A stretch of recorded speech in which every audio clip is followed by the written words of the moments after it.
Okay, so we're being live streamed out to LinkedIn and to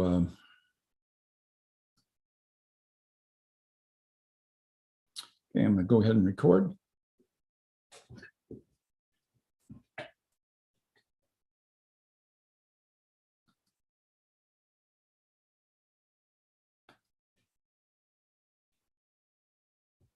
So welcome to Business Insights, where our mission is to provide you with top-notch resources that inspire, promote, and accelerate your quest for business excellence. Today's episode is the 5 steps to planning, and we'll be covering part 1.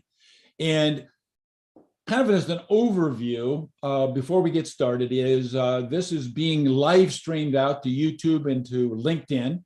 So if you're on one of those channels, this is an interactive workshop. Probably requires that you get a pen and pencil nearby so that you can take notes as time allows. And I'll be doing a chalk talk, so you'll be able to see what I'm doing live in person. So let's go right there now to that stream. And so here's the agenda. We're going to talk about first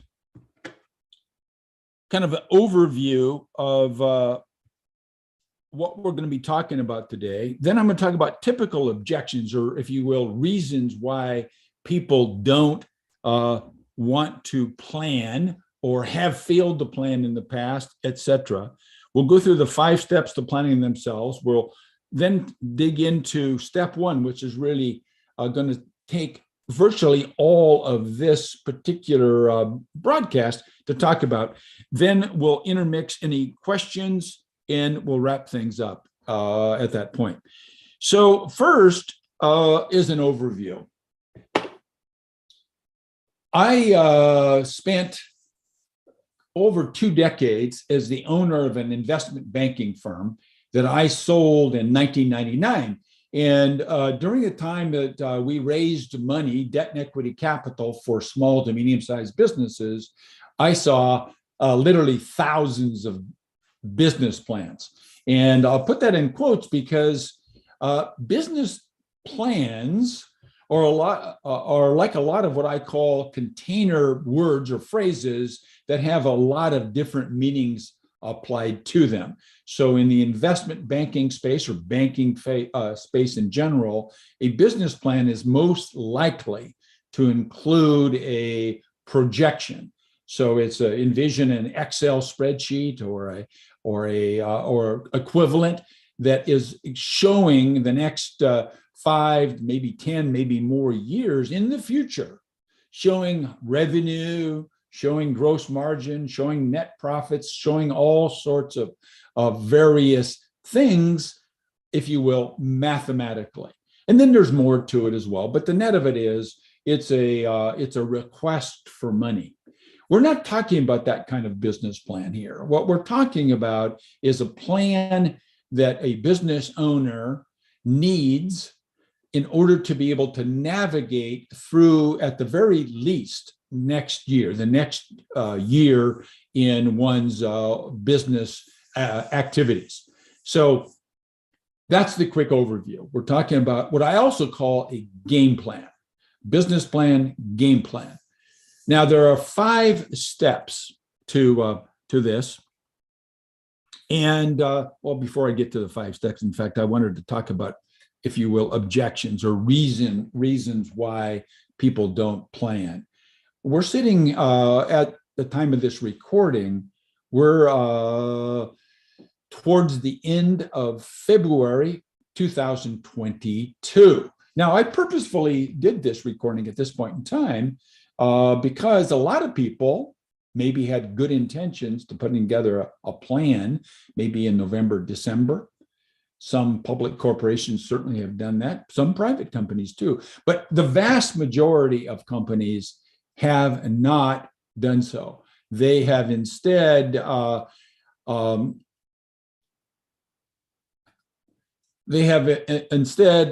had to let somebody into the room. I realized finally that I didn't have the automatic gate opened up. So the business plans that often are put in place at the end of a year often get delayed, maybe even indefinitely. So brings me to objection number one of why you don't do a business plan. It frankly gets in the way of day-to-day business. So it's put off. Number two objection is oftentimes people will say it just takes too much time. It takes a great deal of time away from the day-to-day activities. And as a result, you really have a very difficult time running your business while you're thinking about the future. That's a good objection. Other objections range from I can't get everybody together that I need, or there are higher and better uses of my time. However, the most common objection for not planning is, frankly, not knowing exactly how to do it. Now, I've already talked about business plans first are not understood well, and certainly putting together a business plan to go out and raise $5, $10, $20 million, which requires financial projections and so forth, that's also called a business plan, but we're not talking about that. What we're talking about is really a game plan for the upcoming year that can be put in place at really any point in time, but usually it should be at the end of the previous year or at the beginning of the upcoming year.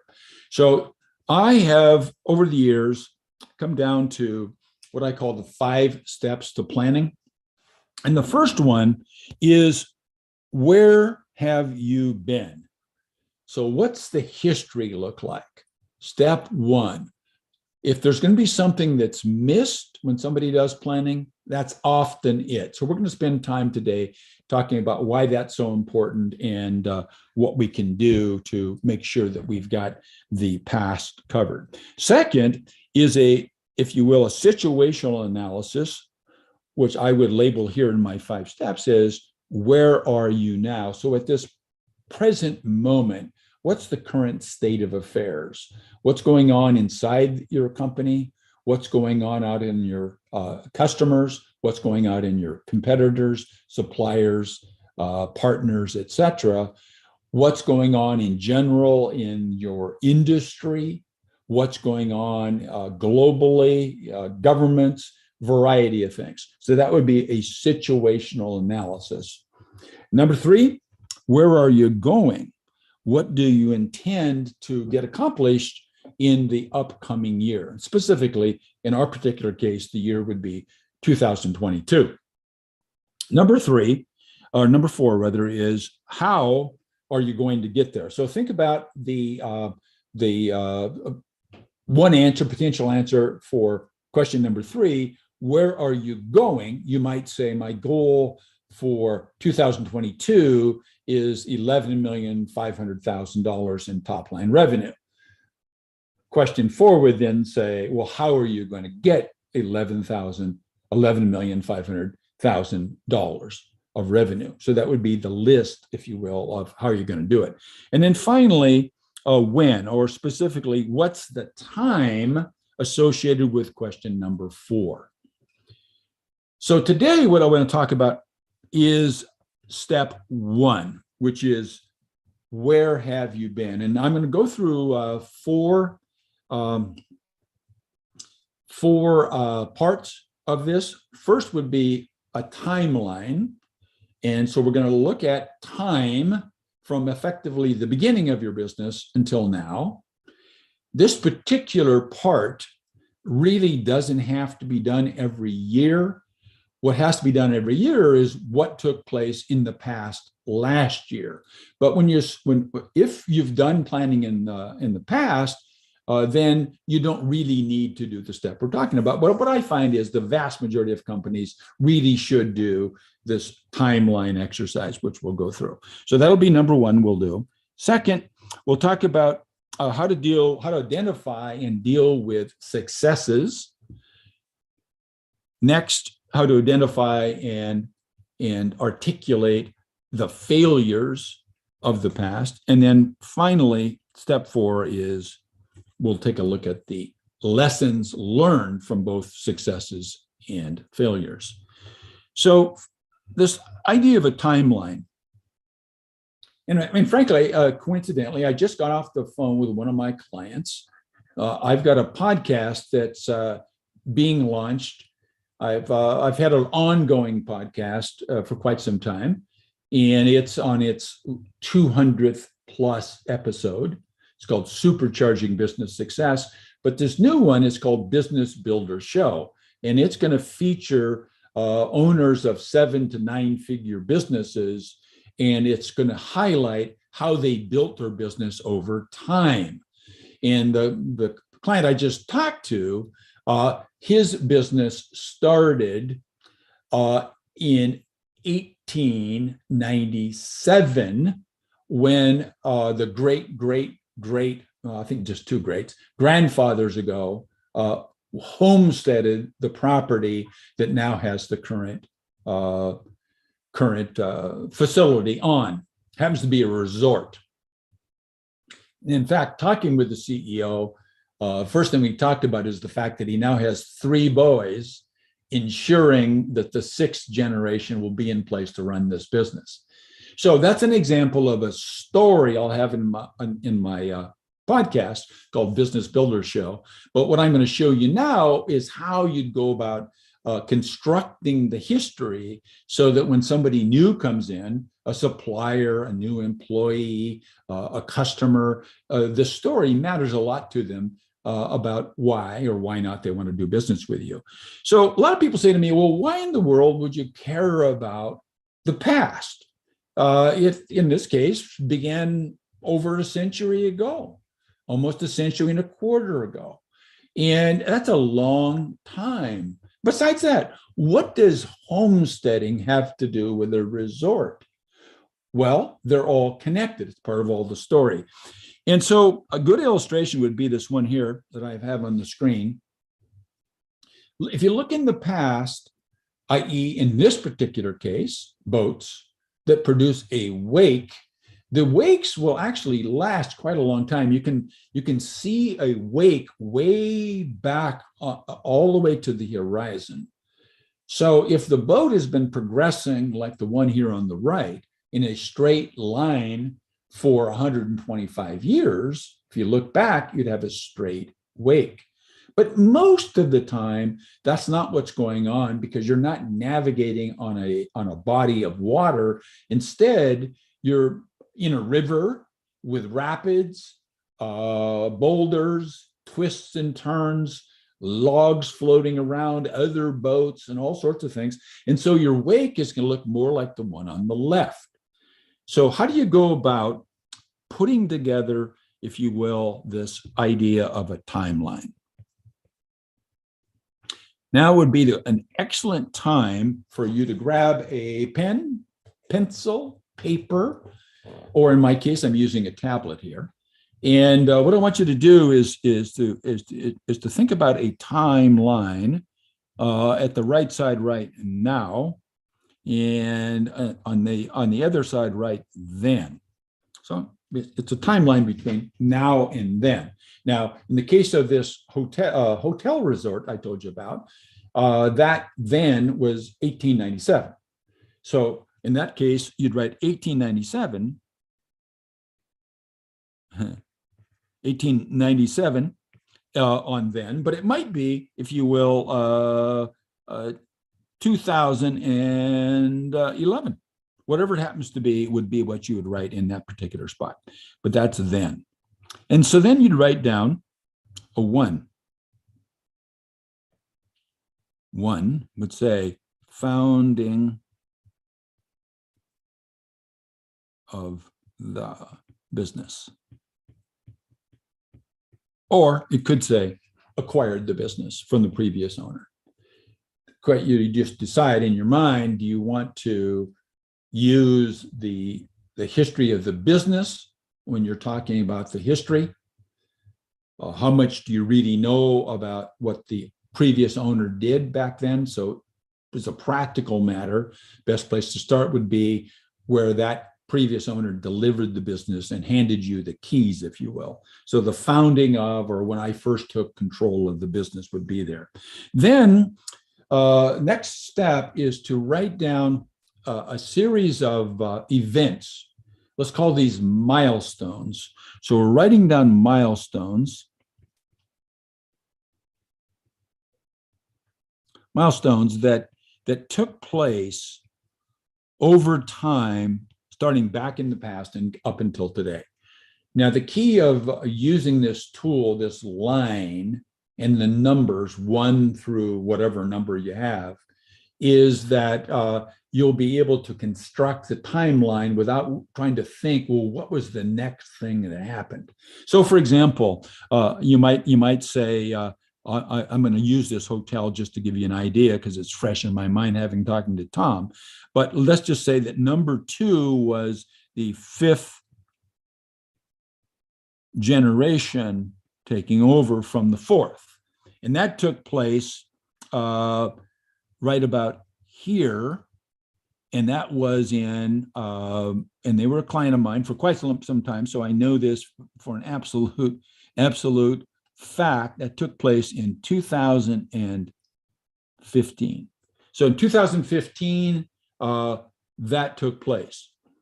So we have now 2 points in our timeline. So the next thing that happened, let's say, I'm going to say for them, bought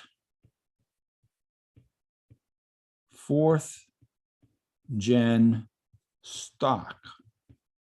So in this particular family, very unusual the way they run their particular business is that there are no shareholders who are not actively working in the business.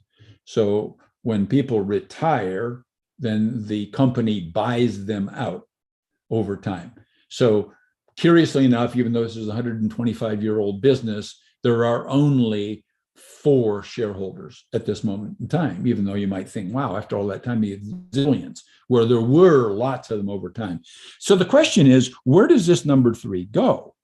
Well, because it happened to be the third thing we thought of, it doesn't necessarily mean that it took place before or after 2. In fact, it took place the previous year. So 3 took place here in 2014. Next thing that we can remember would be the hotel opened. So this began as a homestead property, and they had a farm there and it was just basically a residence. And it wasn't really until roundabout in here someplace where this event of opening the first hotel on the property took place. And so now we've got that mark written there. Next question is, when did that happen? And so it happened, this is just my memory, but I think it was in 1926. So they actually had the place running for almost 30 years, 25 years, whatever it was, before they opened the first hotel. So you just continue along. This list can go as long as you would like. And the point is that it could be, over here would be number 22, and over here is number, let's say, a 5, and here's a 7, etc. So pretty soon this timeline gets filled up with dots and numbers and so forth. And now what you're going to do is rearrange the numbers into, if you will, dates. So now you're starting with the founding, in this case, 1897, and you're listing the event, 1899, you're listing the event, 1907, and there were 3 events, and then 1914, how many events there happened to be there. So that's the way you would construct the timeline. Out of that can come a variety of things. In this particular case, there's a whole hardbound book which has been published and given away to people when they arrive at the resort for their 5th visit. They get this book, etc. All kinds of reasons for doing this. Step 1 up here, the timeline. Zoom. Go to step 2, successes. So the next thing after you get the timeline built is to move on to successes. Now, your choice whether or not you want to include successes over a long period of time, my preference, or just focus into last year for both the successes and the failures. And what you want to do is basically write down the various things that happened in the past, which you'd consider successes. So in the case of this hotel, it would be 5 generations of ownership. No outside investors. So that's definitely a success. Number 2, promoting number 2 5th gen son. Number 2. Versus number 1. So you might imagine that was a difficult thing for this family to decide. Should the oldest be handed the keys, the CEO keys, or should the youngest? Well, in this case of this particular family, you can imagine they're making pretty good decisions to be around for 5 generations. They were very thoughtful, very, if you will, forward thinking when they decided to put this young man, Tom, at that time, as I remember, 32 years old or so, in charge of this hotel with 500 employees. Pretty aggressive decision, a success. So you would list maybe 3, 4, 5, 6, however many you need to list the key successes for that you see in the past. The next thing we want to do is move on to lessons. So go back to number one.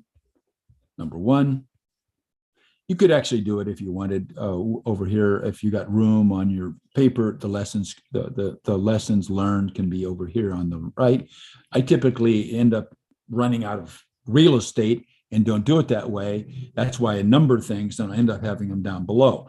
No reason to rewrite that. The numbers are here. When this gets converted from, let's say, a whiteboard or a flip chart or a tablet like I'm using now, or some other purpose, and convert it into text, then these all can be coordinated. But what's the lesson learned from 5 generation of if you will, successful transition or succession? Something like we learned that good genes matter. Or we learned that picking the best versus the oldest is probably both for number 2 and for number 1, maybe. And so on. So this, you don't necessarily have to have it at least a lesson for each one. You could have more than one lesson from each bullet point of the successes you've got listed there. Next, moving on to failures. Same idea. Failures, aka mistakes. And so looking at last year in this particular hotel, they ended up reducing staff to 20 core people. That was because of the virus. Resort hotel, state of Washington, nobody's going to show up. The hotel was basically virtually put out of business. But because they made the decision or were forced if you will, Tom told me today, they had two choices. One is that they could either do this, or they could shut the entire property down and just basically keep the lawn mowed with the owners. They decided to cut down to actually, I think that the number was actually, I think he told me 27. Let's be accurate, particularly since Tom's going to be on my podcast coming up soon. 27 core people. Able to reduce it down. Clearly, going from a staff of over 200 people down to 27 was a serious decision to make. But the result is they're still in business.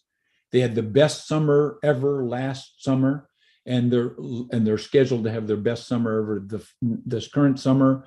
They also are going to have a restart to their whole convention business that's starting up in this next month, March 2022. And so same idea is you would list the failures. Generally, that list is going to be shorter than the list that existed for the successes. And then again, lessons learned. Lessons learned, reducing, and read it again, I just told you didn't have to, would be that we learn that we can once again survive and thrive in after a crisis. Turns out that about 8 years ago, there was a huge forest fire around where this resort hotel was, and that shut down business. The whole valley was filled with smoke. People were afraid to go where nearby a forest fire. Can't blame them. So they lost the entire summer, and so they learned, therefore, once again, that they are able to survive and thrive. And then that would go on with the subsequent lessons that you would be able to harvest and write down the lessons learned. So, timeline, successes, lessons learned from the successes, failures, lessons learned from the failures. And that's step one. And that basically covers this block right here that I have labeled, where have you been?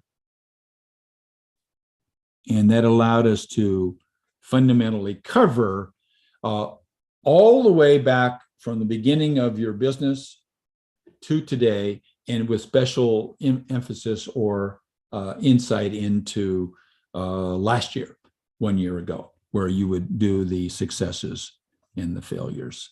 So that's really it. That's part one of the five-step process. We'll be doing in subsequent shows. Down the road, we'll do at least one more and perhaps two more parts to the five-step planning process. Same format. We'll do them live just like this, stream them out to my YouTube channel, my LinkedIn channel, actually to both my LinkedIn profile page and to my Business Mastery Company LinkedIn page, and do them live within the CEO Alliance. So I've got only one person that I can actually potentially get a question from. So if you've got a question at all, go ahead and indicate so in the chat, and I'll let you, I think you unmuted your mic, so ask away and we'll see if I can answer the question. Hi, Bill, it's Bruce. How are you? Hi, Bruce. Let's see.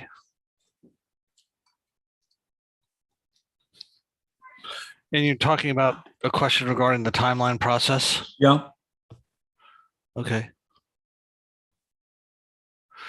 So I guess one of the issues is,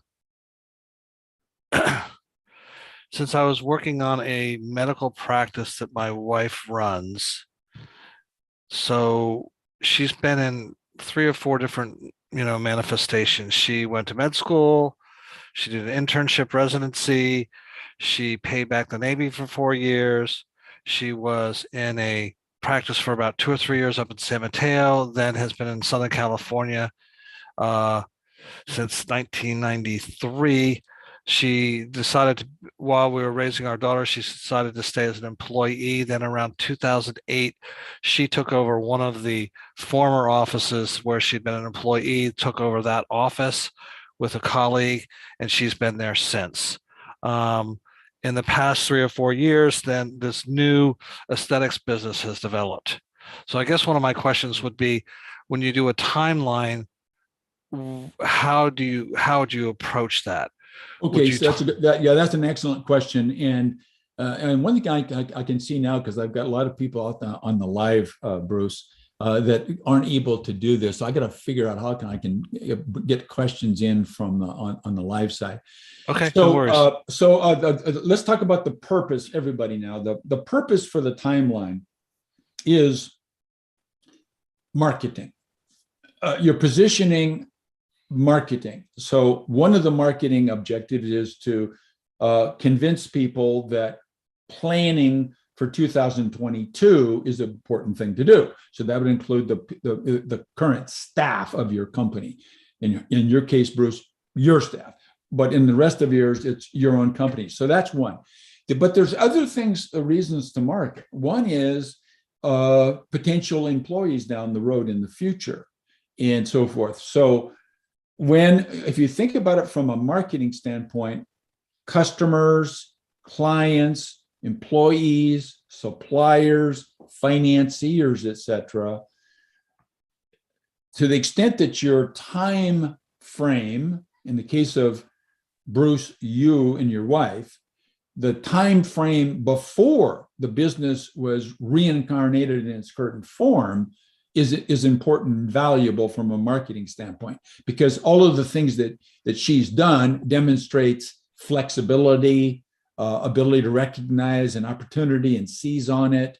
And so the kind of lessons that have come out of that would be meaningful when you're trying to market to somebody that doesn't know her completely. Otherwise, you're going to be marketing from this new, if you will, treatment mechanism, and the focus will be on that product. But if you think about her from all this time, then you'd say, oh, well, she knows what she's doing. So whatever in the world she's doing, likely to be a good idea. See, that would be valuable, Bruce. So I would then even use different color ink and color, pre 2021 incarnation, for example, and just take that time frame back to where it becomes meaningful for the current, if you will, rendition. Same thing with if you buy a company from somebody. Sometimes the history of the previous company matters as well, because it establishes vendors and long-term customers and long-term employees and so forth. So you would incorporate that, because the purpose of the timeline is, I'm using the word term loosely, marketing to new people, really. Okay, that makes sense. And I guess some of those earlier things in this example, obviously you would just really touch on the tips of the icebergs of those things and then get into what your current focus is. So those things all support that decision and give credibility to the capabilities and expertise. Right. And Bruce, and you can do this, in your case, you got a little business there. So it really could be just simply an interview. Mm-hmm. So just record the interview. And so it becomes more conversational. And you'd say, well, so relative to our current business, what was the first major milestone? And she'd say, well, graduating from medical school. Okay, we'll start there then. So whatever sort of evolves. Right, so that you see a through line of interest in this field, and then this becomes a logical progression, and it becomes the obvious choice for her to make given who she's serving. Got it. Correct. Yeah. In fact, I don't know if you remember or not, but you actually told me pretty much all of that when we first met. Yes. I remember it. You said, here's where my wife is today, but here's what got her there. Yeah, absolutely. See, that's why I'm always so puzzled why people, they tend to run their businesses from this moment forward, or even just this moment, not even the forward part. And they're leaving a lot of, if you will, compelling things. So what will happen sometimes when, this is for everybody, not just for Bruce here, I lost my, or maybe I'm done with my chalk talk anyway. So I'm going to stop sharing the screen. I'm not going to go back to it. So is that a lot of this history is very juicy evidence about why what you're doing now makes a lot of sense. So why you had to pivot, or why you decided to expand, or why you went out of the state of Idaho. All those kinds of things matter a lot to everybody. And then out of that can come story for the website, story for a book, publications, employee manuals, all kinds of things, all kinds of uses. Yeah, that makes total sense to me. Okay, and also, excellent. I think I was reading something about marketing and using stories to market, and how oftentimes a decision between choice A or choice B gets down to a gut feeling, and these are the kind of things that can influence that gut feeling in a positive way. And even if somebody chooses not to go with you, oftentimes it's because it's not ultimately going to be a good fit. So these kind of things all help drive customers to you that are actually going to work with you and be good for you. And drive the ones away that are going to be Yeah, pains in the ass. Exactly. Yeah, absolutely. Okay, anything else, Bruce? And I'll wrap this up if you don't have another question. Let's see. Your lessons learned, that was an interesting one. Obviously, that's where we're trying to get to. And I was interested that you're talking about lessons learned from your successes and from your failures, correct? Yeah. Right. Correct. Yeah, absolutely. Because once again, from a marketing standpoint, it indicates that you recognize that pushing yourself to the point of failure is a good thing, because then you know a limit. So what did I learn from this? I learned not to expand too fast, or I learned I should never have opened up a second office before I had a general manager for the office. And that builds credibility to why you're doing what you're doing today. Got it.